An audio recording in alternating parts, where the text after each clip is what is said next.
West Africa Democracy Radio. 94.9 FM Dakar.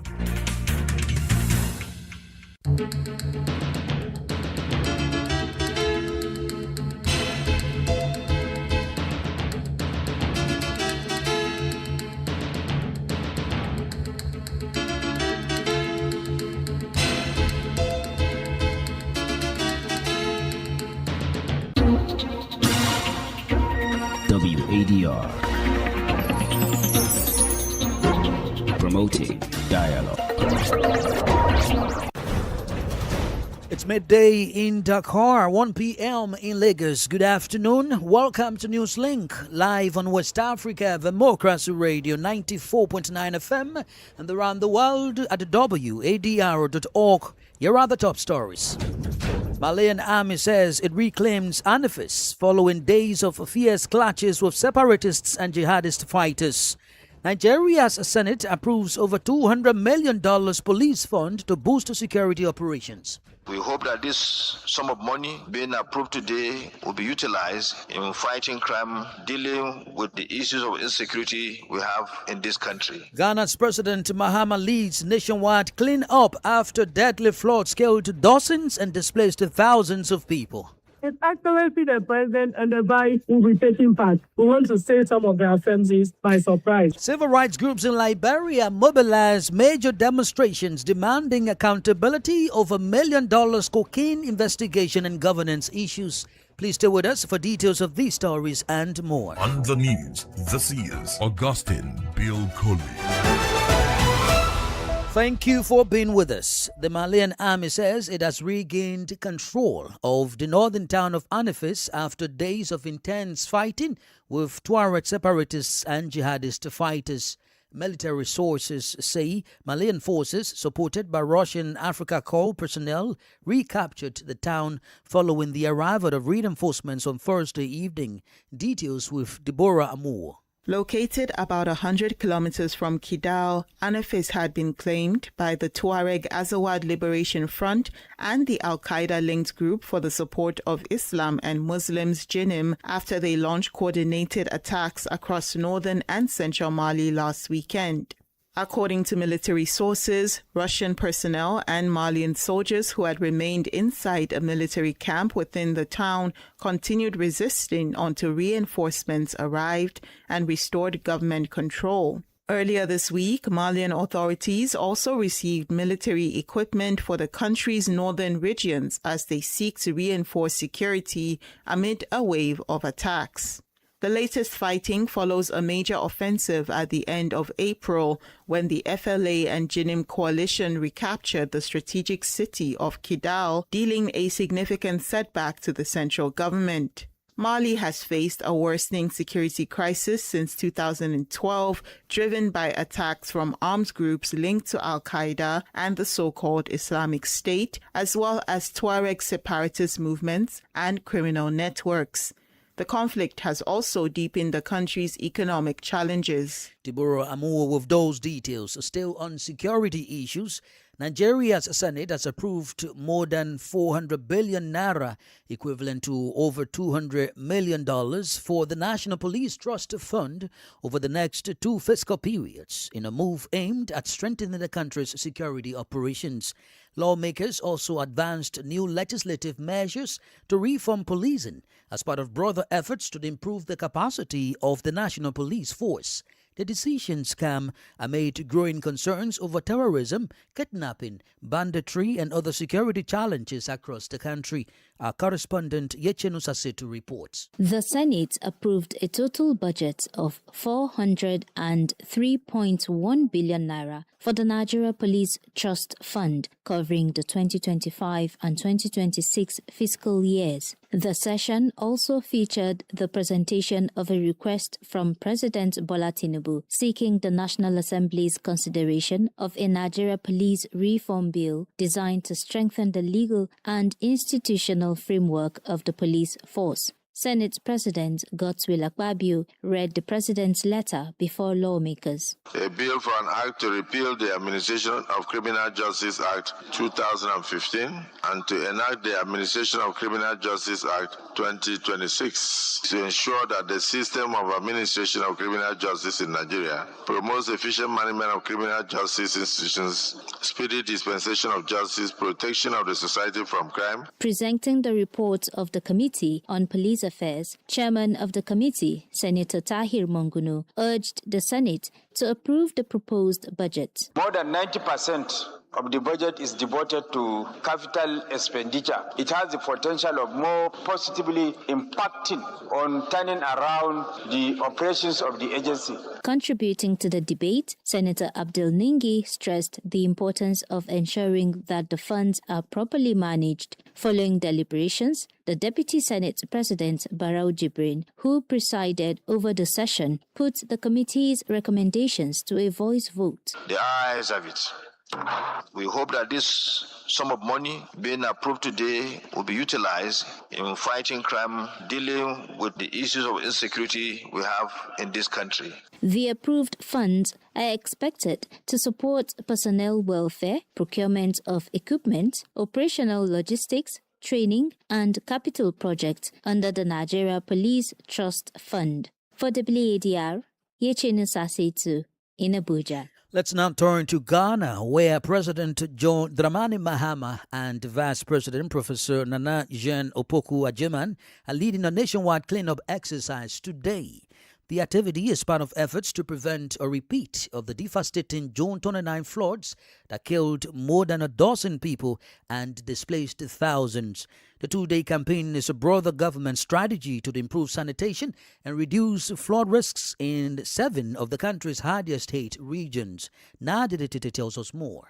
Presidents John Dramani Mahama and Vice Presidents Professor Nana Jane Opoku-Ajeman are joining thousands of citizens, state institutions and agencies, sanitation workers, security personnel, among others, in a nationwide cleanup exercise aimed at strengthening Ghana's resilience to flooding. The campaign comes in the wake of the June 29 floods that claimed an estimated 16 lives, displaced over 38,000 families and destroyed many homes, businesses and critical infrastructure, particularly in the capital Accra. Greater Accra Regional Minister Linda Oklu confirmed the president's participation. It's actually the president and the vice will be taking part.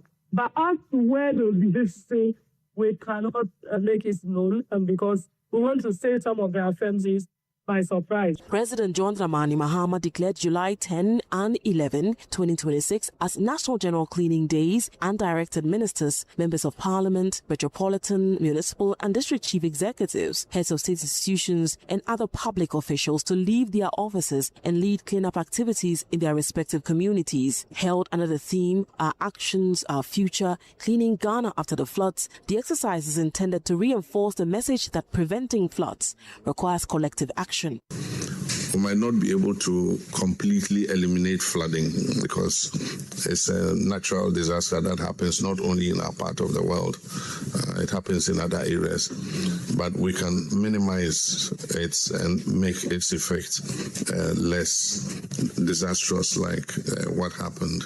Government says the cleanup forms part of a broader post-flood mitigation strategy. The measures include improving drainage infrastructure, enforcing planning regulations, removing structures on waterways, and promoting responsible waste management. The two-day exercise is taking place simultaneously across 7 regions with ministers, members of parliament, metropolitan, municipal and district chief executives, and heads of public institutions leading activities in their respective countries. For WDR, Nadidi Teti, Accra.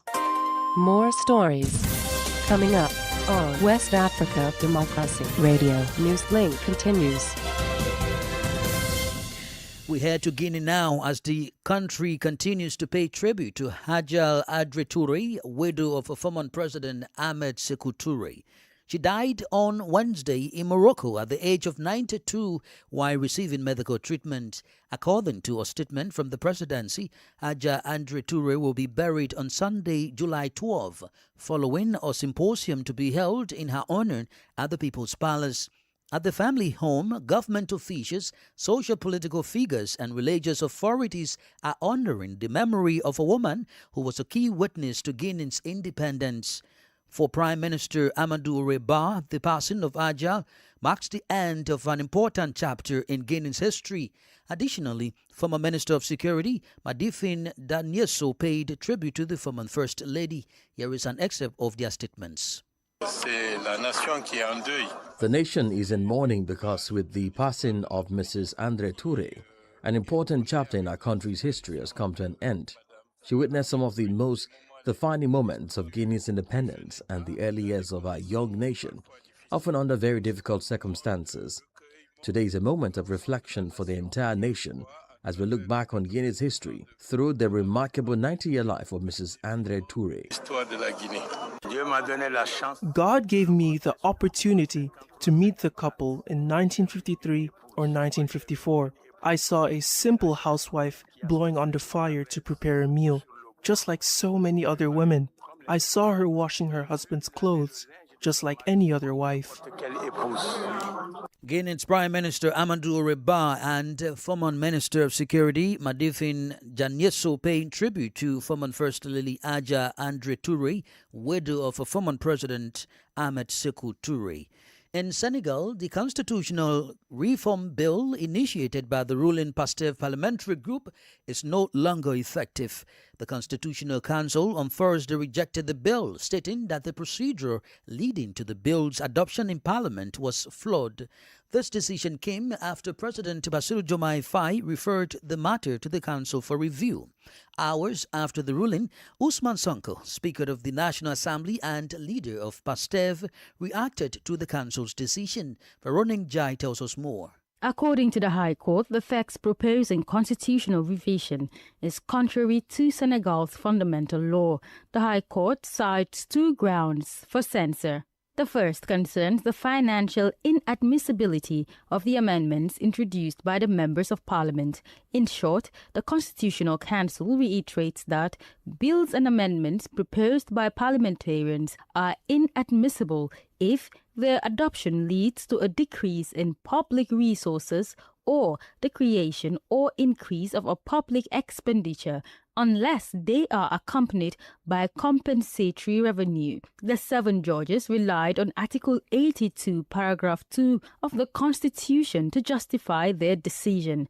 However, the text proposed by the PASTEF parliamentary group transferred the management of elections to a single body with new powers implying an increase in human, material and budgetary resources. The second reason for censure, according to the Council, remains the failure to respect the constitutional prerogatives of the executive branch within the National Assembly. Article 82, Paragraph 4 of the Constitution allows the government to demand a blocked vote, that is, to ask the National Assembly to vote in a single vote on all or part of the text under discussion, considering only the amendments proposed or accepted by the executive. This procedure, requested by the government, was rejected by Parliament, according to the decision rendered by the Constitutional Council. According to the Constitutional Council, failure to comply constitutes procedural flaws that directly affect the validity of the constitutional amendment law. Following the Constitutional Council's decision, Ousmane Sonko, President of the National Assembly and leader of PASTEF, acknowledged the decision. Ousmane Sonko declared on his social media, and I quote, "Beyond the comments and opinions that the stated reasons may elicit, only one thing remains. The decision is binding on everyone." End of quote. Veronica Jai fight that report in neighboring Gambia from an executive secretary of the Truth, Reconciliation and Reparations Commission, Baba Gala Jallo, is urging President Adama Barrow not to seek a third term in office. He argues that such a move would undermine the country's democratic aspirations and the transitional justice process. In an opinion article titled "The Truth, Nothing But the Truth," Jallow says a third-term bid would break past promises on presidential term limits and could threaten the Gambia's long-term peace and political stability. His comments come amid growing debate over whether President Barrow will contest the 2026 presidential election. WDR spoke with the former executive secretary of the Gambia's TRRC. If a government overstays in power, there is a likelihood in the long run of a military takeover of the government. Military intervention is exactly what happened with Jawara. We saw it. Now, Jammeh, there had been many attempts, as you know, to take over from him violently. Attempted coups happened several times during the Jammeh regime. And I don't see any reason why Adama Barrow's regime would be an exception to this rule. Given your former role at the Truth, Reconciliation and Reparations Commission, what specific aspects of the TRRC legacy do you believe are most at risk if the current political trajectory continues? Well, the transitional justice process in the Gambia is bigger than the TRRC. We had the Constitutional Review Commission, as you know. And the Constitutional Review Commission came up with a draft constitution that was submitted to the government in 2020.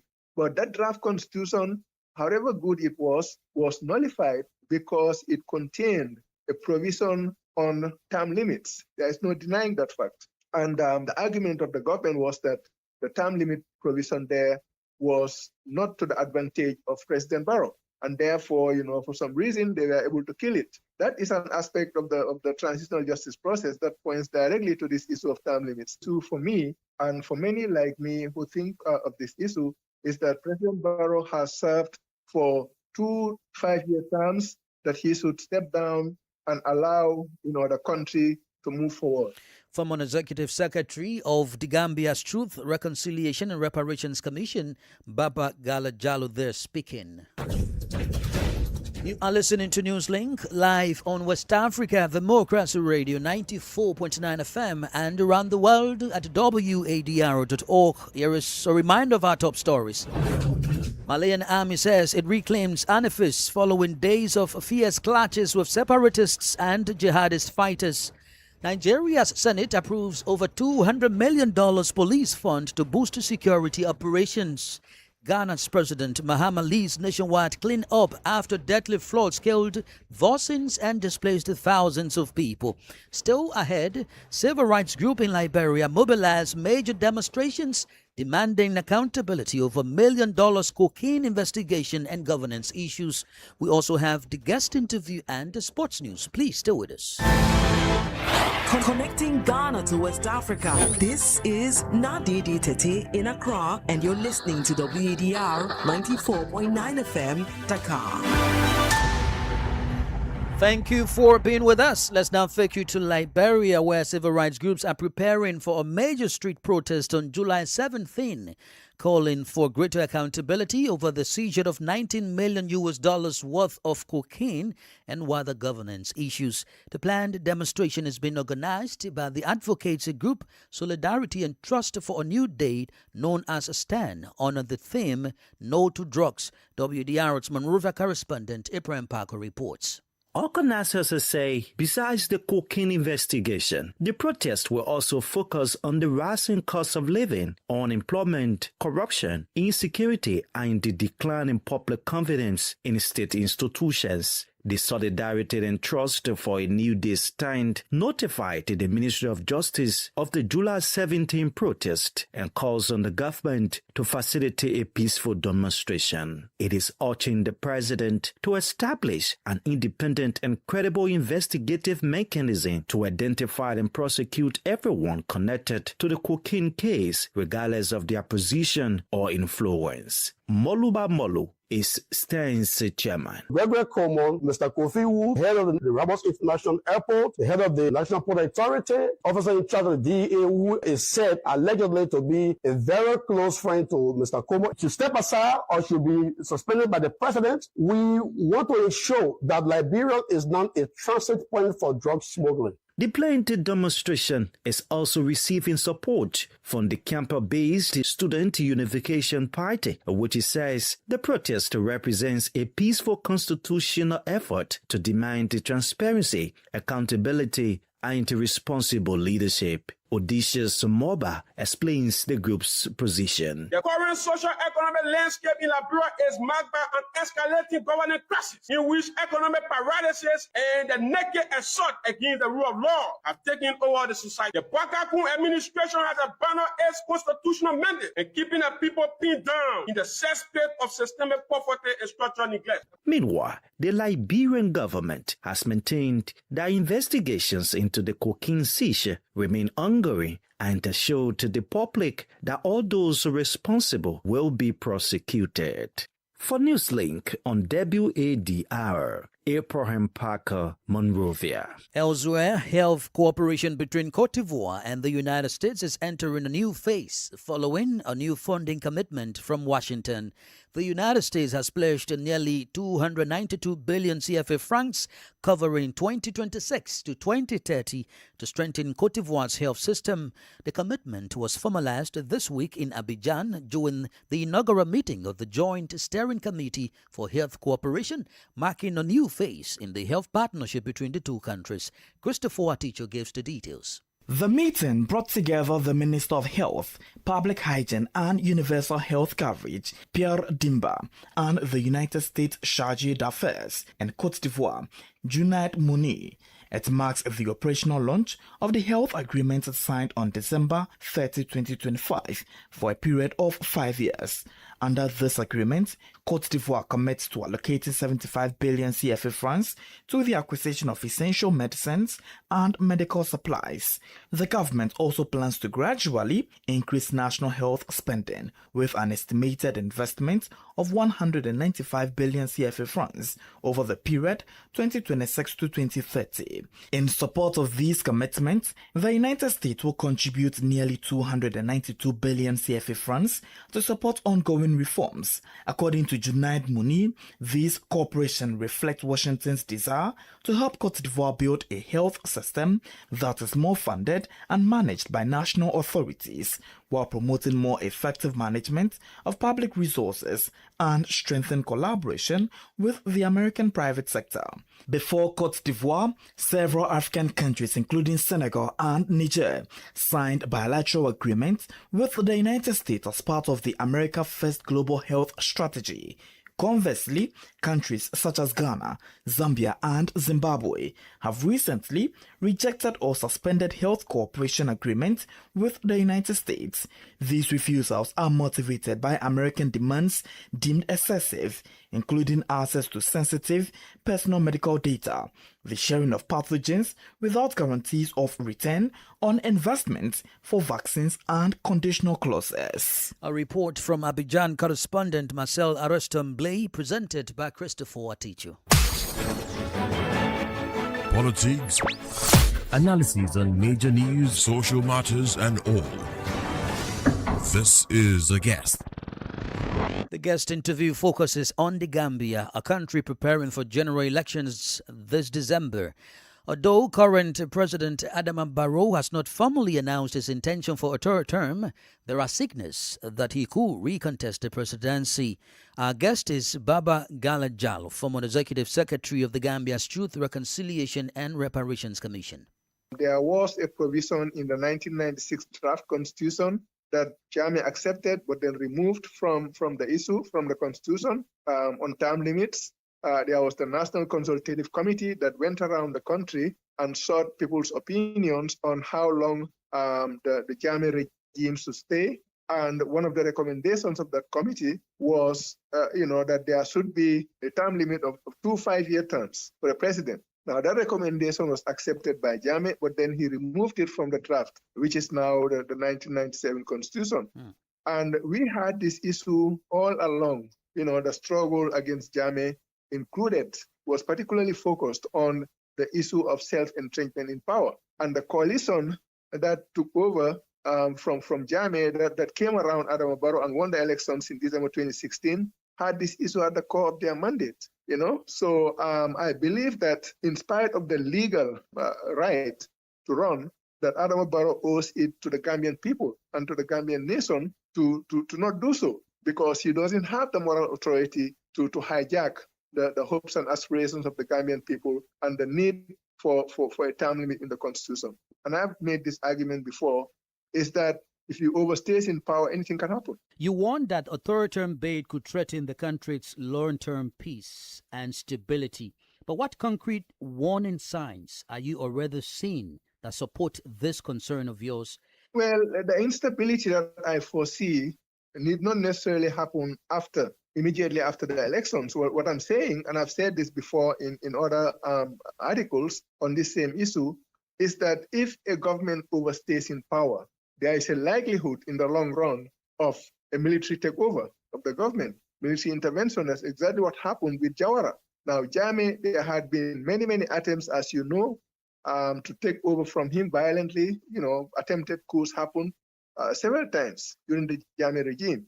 And I don't see any reason why Adama Barrow's regime would be an exception to this rule. In your write-up or your article, you suggest that President Barrow's decision to seek another term undermines the spirit of the country's transitional justice process. Given your former role at the Truth, Reconciliation and Reparations Commission, what specific aspects of the TRRC legacy do you believe are most at risk if the current political trajectory continues? Well, the transitional justice process in the Gambia is bigger than the TRRC. We had the Constitutional Review Commission, as you know, and the Constitutional Review Commission came up with a draft constitution that was submitted to the government in 2020. But that draft constitution, however good it was nullified because it contained a provision on term limits. There is no denying that fact. And the argument of the government was that the term limit provision there was not to the advantage of President Barrow. And therefore, for some reason, they were able to kill it. That is an aspect of the transitional justice process that points directly to this issue of term limits. Too, for me, and for many like me who think of this issue, is that President Barrow has served for 2 5-year terms, that he should step down and allow the country to move forward. Former Executive Secretary of the Gambia's Truth, Reconciliation and Reparations Commission, Baba Gale Jallo, there speaking. Now in sports, Morocco national football team said they had hope to progress past the World Cup quarterfinals, but had to accept the loss to a better team as France eliminated them 2-0 on Thursday. Kylian Mbappe and Ousmane Dembele scored second-half goals to secure the victory, advancing France to their third consecutive World Cup semi-final. Coach Mohamed Wabi said his side had still left a good image despite a laboured performance as they lost to France for a second successive tournament. Morocco played second fiddle to France almost from kick-off of the last 8 clash and hardly troubled the French goal. They were semi-finalists 4 years ago in Qatar when France also beat them. Morocco will co-host the next World Cup with Spain and Portugal in 2030. But for now, France advances to the semi-finals to face the winner of the Spain versus Belgium quarterfinal match at 7 p.m. today. And that's the latest in the world of sports. With that, we've come to the end of this edition of Newslink on West Africa, Democracy Radio, broadcasting from Dakar, Senegal. Thank you for listening. Many thanks to Mustafa Sek and Maudo Ju for the technical support. To interact with us via our social media platforms, including X, Instagram, and Facebook at WADR English. I am Augustine Curley. Good afternoon. We thank you for listening to Newslink in Nigeria on Love FM Abuja and Darling FM Owerri. In the Gambia on Hot FM Banjul, Hilltop FM and Veritas Radio in Serekunda. Thank you for listening on Alternative Youth Radio Lofa County, Liberia, Radio Kegaman in Nimba County, and DCN Radio Riverses County. A big thank you to Radio Baft FM in Sierra Leone for listening, and in Ghana we thank Radio Pad in Damango and Royals FM in Wenchi. Thank you all for listening to Newslink.